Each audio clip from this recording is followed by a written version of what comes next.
Hey guys, and welcome back to Twilight Princess. Look at it. Just look at it. This is one of the best looking areas in the game, in my opinion, when it's not shrouded in horrific twilight, no offense, Midna. And now that we're finally done with the light bugs, we can get to the fun fucking part of the game. That's the problem with Twilight Princess, in my opinion. Too much build-up, not really enough payoff. I mean, the dungeons are really fun and whatnot, but the stuff in between, I could probably do without. You say not enough build-up, but every single time, by the time I get to, the later dungeons, I've completely forgotten about all this shit I've had to go through, so maybe you just gotta be in the moment of the payoff, but yeah, when you look back, it doesn't seem worth it at all. I still love their weaponry and the seashell armor, it's so cool. And if you look below you, you'll see some fabulous GameCube water. Yes, Tom, the GameCube water is amazing, I get it. Is it really necessary to waste a playthrough part on just staring at water? Well, don't tempt me. I'll come back later and I'll record like a half-hour chunk. No. 45 minutes, actually. Well, have fun recording them when I don't write a single note for it. Okay.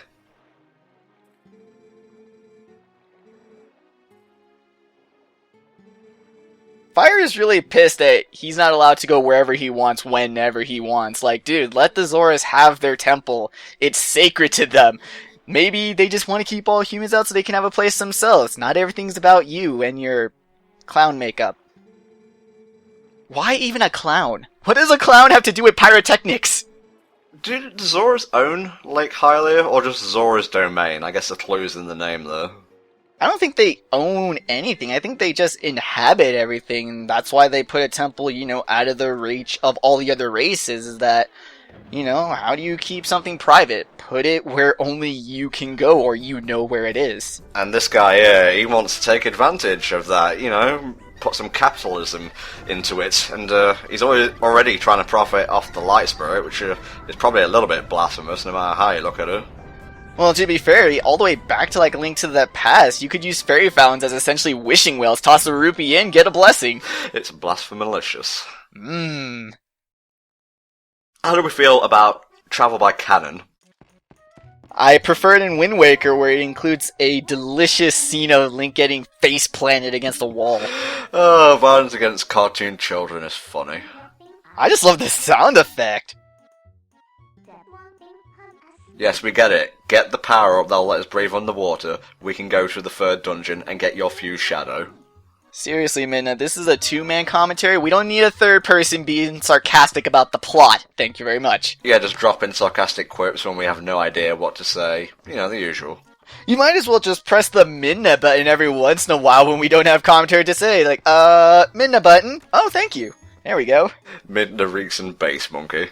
So I was trying to combine both of your names. It doesn't really flow very well. Anyway, let's head back to Hyrule Castle Town. You may remember there was an injured Zora child. There was also Ilia. She's not quite as important. But I guess we could go have a drink with Talma and the rest of the soldiers in the bar.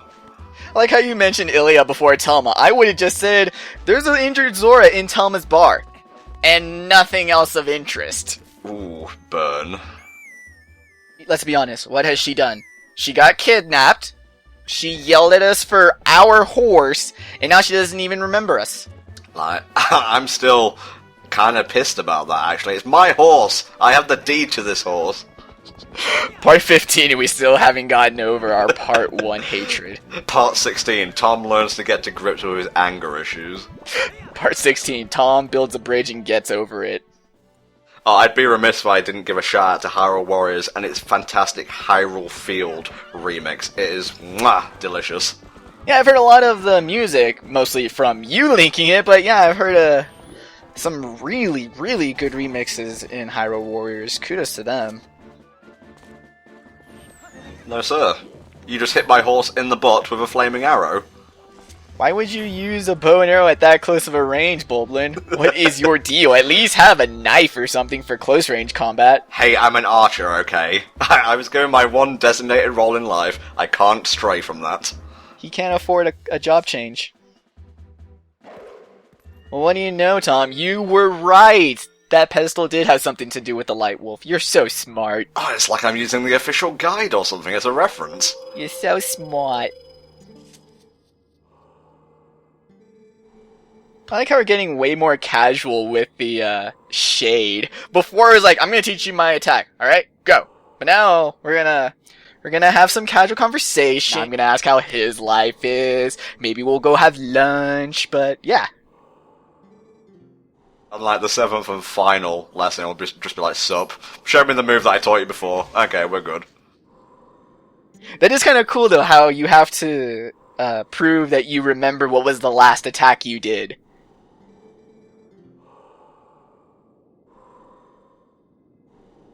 Alright, this one is my favorite. Just cause Wind Waker combat is still... It's my favorite combat in all of the Zelda series. I just love how acrobatic and how fast the Link in Wind Waker was, and the backslash was the best thing ever. It was so satisfying. It was even better than the Helm Splitter. Just to roll around those dark nuts and just slash their armor off. It's by far one of the most useful extra lessons that you can learn, I think. I'm honestly disappointed that they don't give Toon Link in Smash this attack. Like, this could have been such a good counterattack. Well, that's on a 2D plane, mate. It doesn't matter, he could still do, like, a roll behind and then the backslash. It doesn't need to be in a semicircle. But regardless, one of the more useful extra abilities that Link can learn, very useful against Darknuts, who we'll be seeing later in the game. Anything that gets Twilight Princess Link to move his feet, seriously.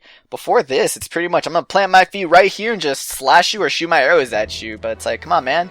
Stay light on your toes. Float like a butterfly, sting like a bee.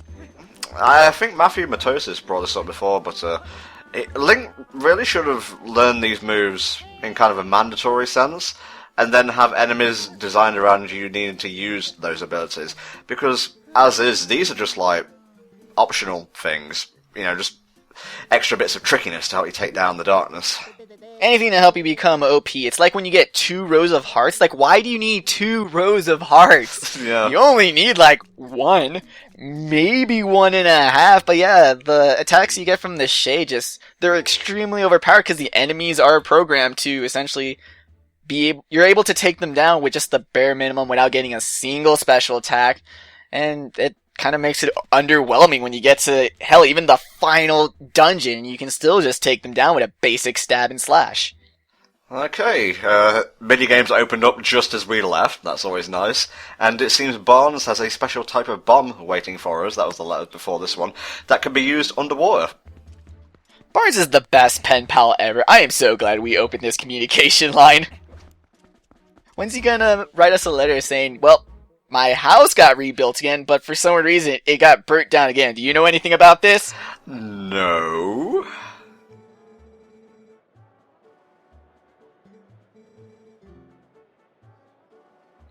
Yes, you're still talking about plot-driven events, thank you. Alms for the poor. Sure, why not?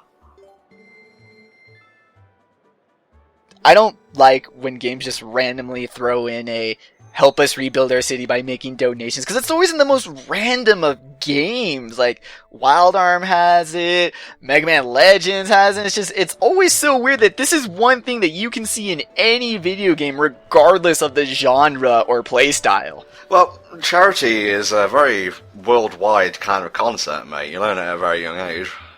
True, and, you know, it's always nice to help the poor. You get a heart piece, just to spoil the surprise. Oh. Yeah. You pay enough money, you get a heart piece. That's basically that. That's extremely underwhelming, but I guess the gift of charity is supposed to be the charity in and of itself? Okay, let me just pop on the iron boots. Oh wait, I can't do that in this setting. Well, I'll be seeing you later then. It's like, man, have you seen my iron boots? They are shiny as fuck! They are fancy, strutting my stuff all over the town. I should have just clogged him with a lantern and gone in the store. Just kick down the door with the iron boots too. Knock, knock! Oh, I think we're gonna go see Agitha in this part. It might be this part. Yes, it's a good thing we've already segued into Hyrule Warriors a little bit in this part. And the load times in the town they're a little obnoxious, but whatever. It's a big area, and it is GameCube technology. Just they kind of break the flow of the town.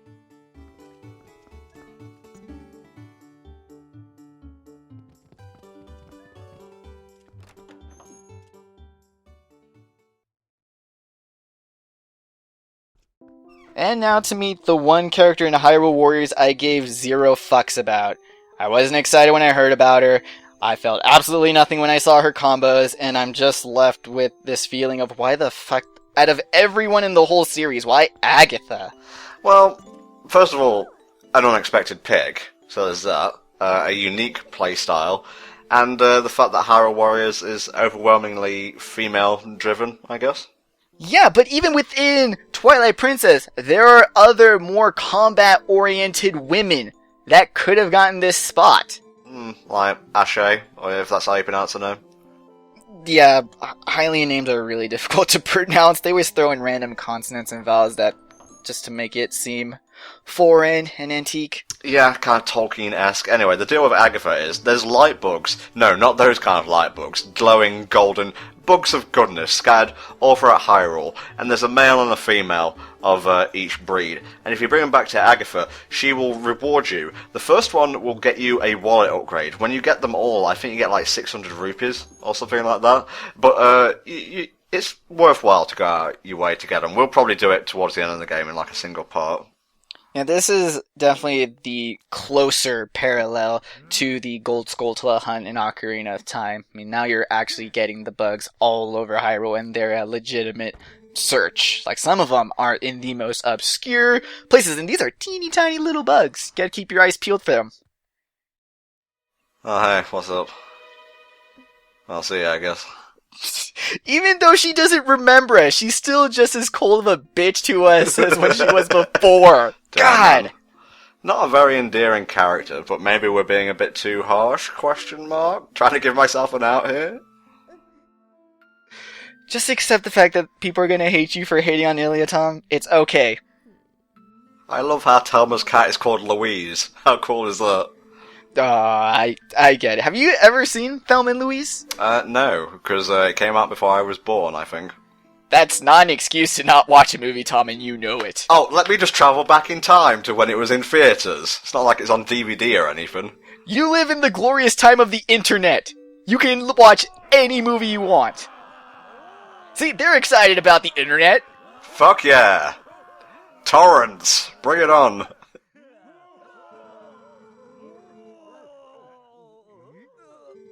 Nice little bit of humour here, yeah. It's a very melancholy game, but it has its moments of comedy, does Twilight Princess. Especially after that huge attempt at trying to be serious, dark, and spooky we had last part. Honestly, just the comedy works, but the drama is so off the mark that it's almost like, why did you put so much focus in that? Stick with the comedy. It worked. It's golden. Kind of off-putting when a character starts talking and then the text box pops up. That lip syncing, but thankfully the voice acting and lip syncing is not a focus of a Zelda game. There's voice acting in Hyrule Warriors, but it's only like narration, just like recapping what's gone on. It's really out of place. I'm slowly dying over here. Could you actually get someone who isn't a fucking quack to see me? Bless that girl. Bless her and her being a jerk face to me.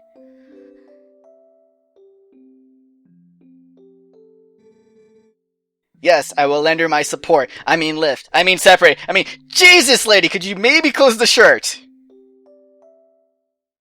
Even the cat is quite taken off by that. No, he was judging you, mate. That's what that cat was doing. Don't judge me. No, I get that enough from real life cats.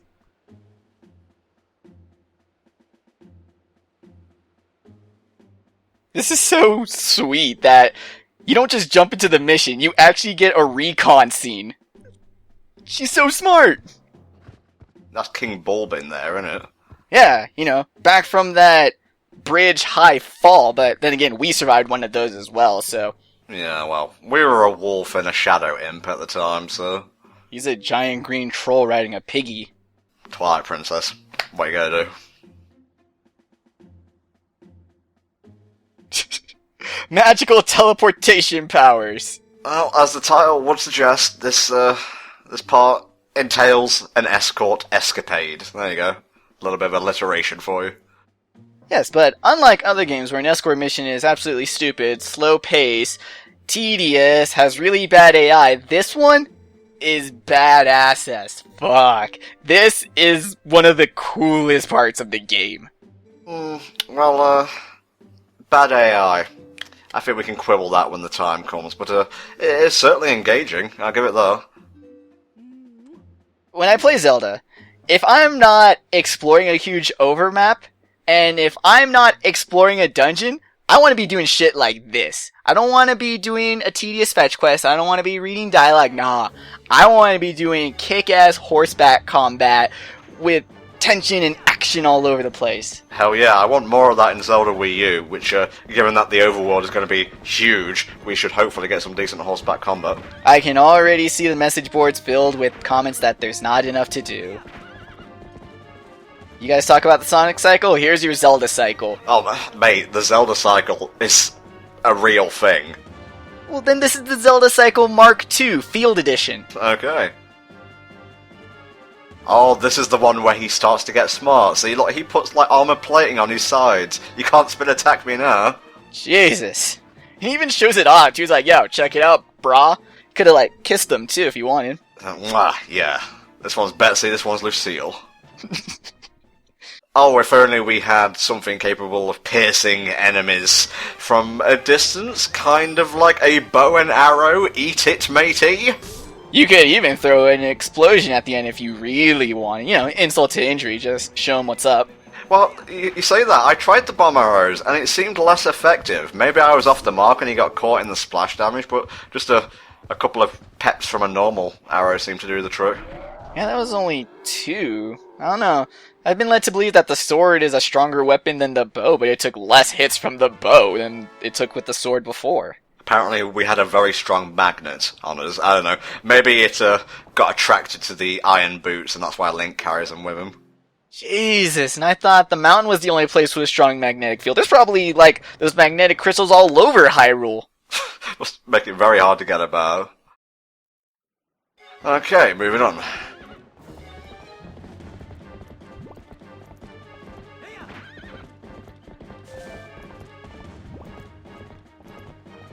So not only are you going to ride your horse, not only do you have really cool music, and there's, you know, enemies all over the place, you're also going to have to deal with certain events where you use that key that the King Bulblin dropped for us, and it's just all to add to the tension. The game just really, really wants to get you on the edge of your seat for this section, and it was very successful for me, at least. You better have the boomerang equipped for this, because occasionally the carriage will get set on fire, and this was a mistake on my part. I didn't want to do a retake. Oopsie. I don't see why Epona didn't jump over that. She's jumped over smaller things before in other games. I ain't got time to do any jumping business. I got enough carrying this guy with all this equipment and whatnot. Yeah, sure. Whatever, Epona. Be a drama queen. I'm sure you picked that up from Ilya.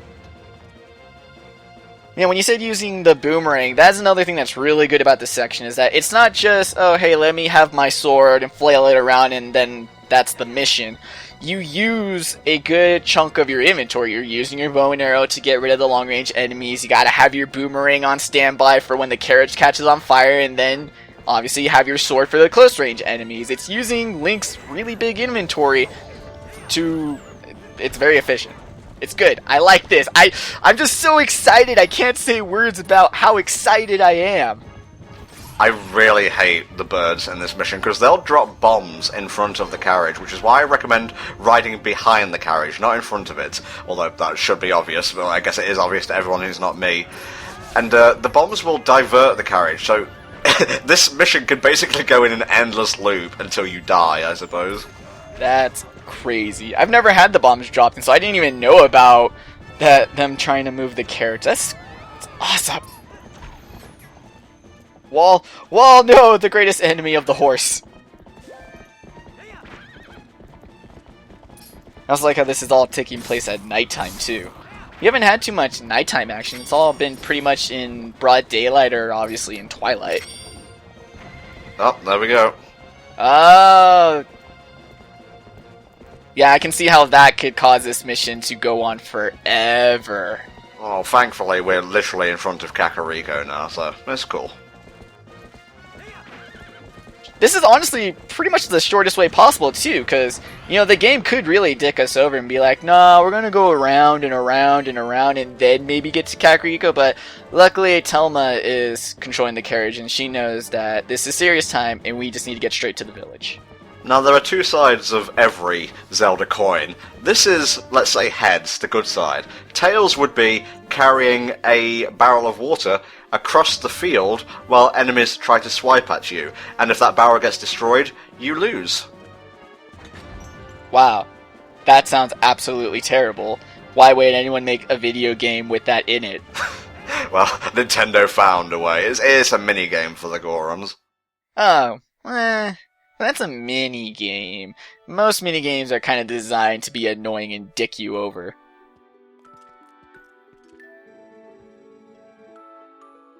You would think, as the only doctor in the land that can actually treat all species of Hyrule, Renato would maybe relocate to a more central area so that he would be more convenient for his patients. I mean, it just seems really weird that he's so close to the Gorons, yet he's neglecting the Zoras that he apparently is proficient at treating. I guess he has to think about his daughter and whatnot. Yeah, I guess. He's probably worried about all the debauchery and depravity that comes with life in the big city and that it might end up corrupting his poor, innocent little girl.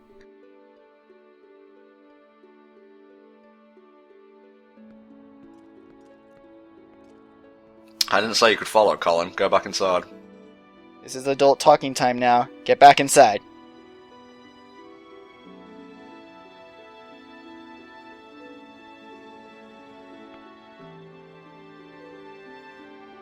I don't get why Colin said that she forgot memories. They didn't even hang out at all. I didn't even see you two talk to each other. Why does it matter? Well, there was that one bit at the beginning where he was trying to convince Ilia to give Epona back to Link, I think. Nice bit of music in this scene. Link looks destroyed. I never noticed that before.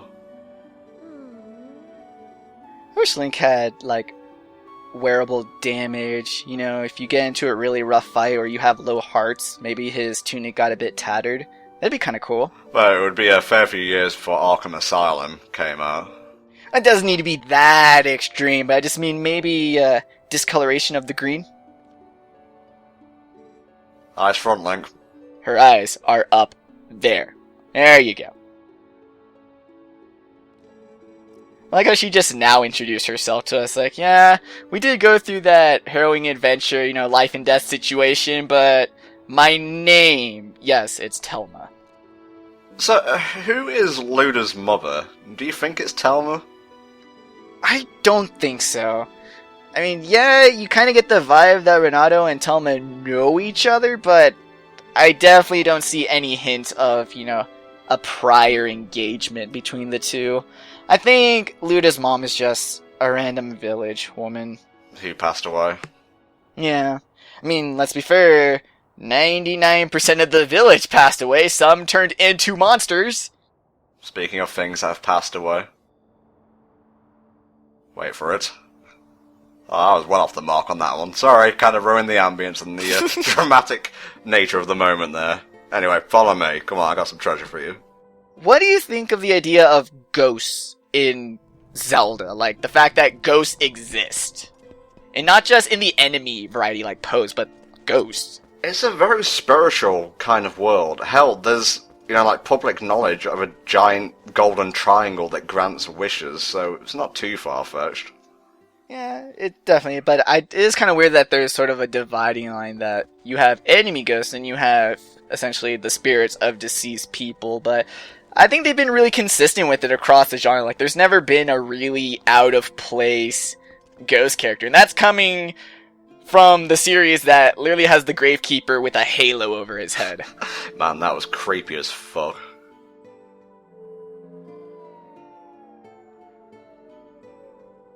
That's not as impressive when you realise she just disappeared a small boulder.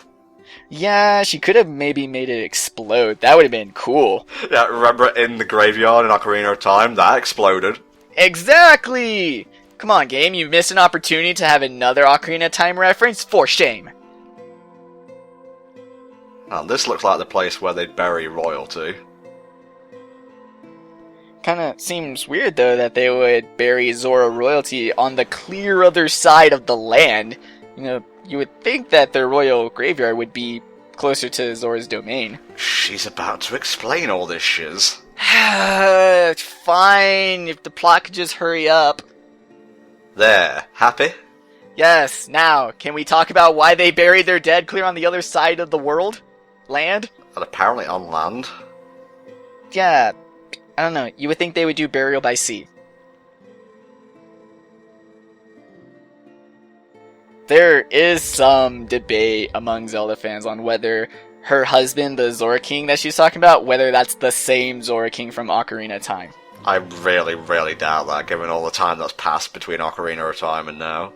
As do I, but a lot of people are like, oh, she says that her husband made armor for breathing underwater, she must mean the Zora tunic. It's like, or the tunic that you're about to get 5 seconds later? Plus, that would mean that the Zora King remarried. Yeah, because there was no queen in Ocarina.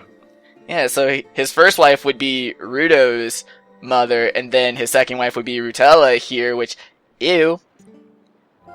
And then that would make Rawless and Ruto half-siblings. But, dumb theory, don't go with it. Yeah, I know, Midna. Can you just, hold on for 1 second? I spent all this part getting the equipment to actually get into the pissing thing. Like, I get you want to talk about the fuchsia, but can we take, 5 seconds to talk about that badass escort scene we just had? You were there, right? You saw it. No, she was just in the shadow. She was actually having a hard time keeping up, actually. Midna just doesn't want to talk about the cool shit anymore. That down there actually leads to Lake Hylia, I believe, but you need a special type of bomb to blow shit up underwater, which we're going to go get now, actually. Might as well pad the part out just that little bit more. Exactly. Plus, underwater teleport points, still one of my favorite things in Zelda games. I don't know what it is about them, they're just so cool. They just make the world seem more connected and smaller than it actually is.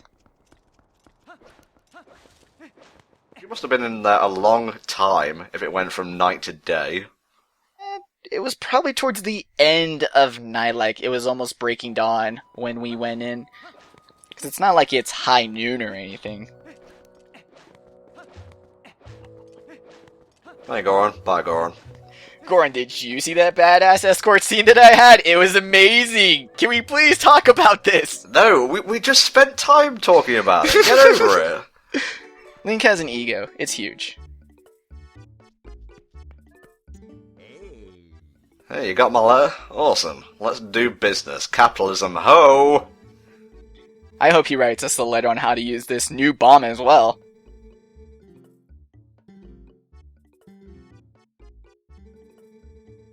I like it. I like the anglerfish bomb. It's intimidating. It's like when people paint monster faces on the front of jets. Sure, why not? It doesn't really do anything, but it looks cool, and that's the main thing. That's like half of the effectiveness of weapons is whether they look cool or not. Yeah, intimidation factor. Now, we can't keep more than one type of bomb in our bag, at this moment in time anyway, so we're going to have to sell our old bombs, and then we can buy the war ones. At least you get money for your bomb, but you don't just, drop them. Also, I like how he shifts between these two shops, and he even says hello again. It kind of reminds me of in Majora's Mask, how you have the all-night shop, and then you have the general store right next to it, and the shopkeeper is pretty much the same guy, even though he denies it. I wonder if Barnes is a descendant of that guy. Oh, wait, no. Wait, yeah, Majora's Mask is in this timeline, isn't it? It is. So they came before this one, actually. Makes more sense than saying, oh, this is the Hero of Times, Bo. Yeah.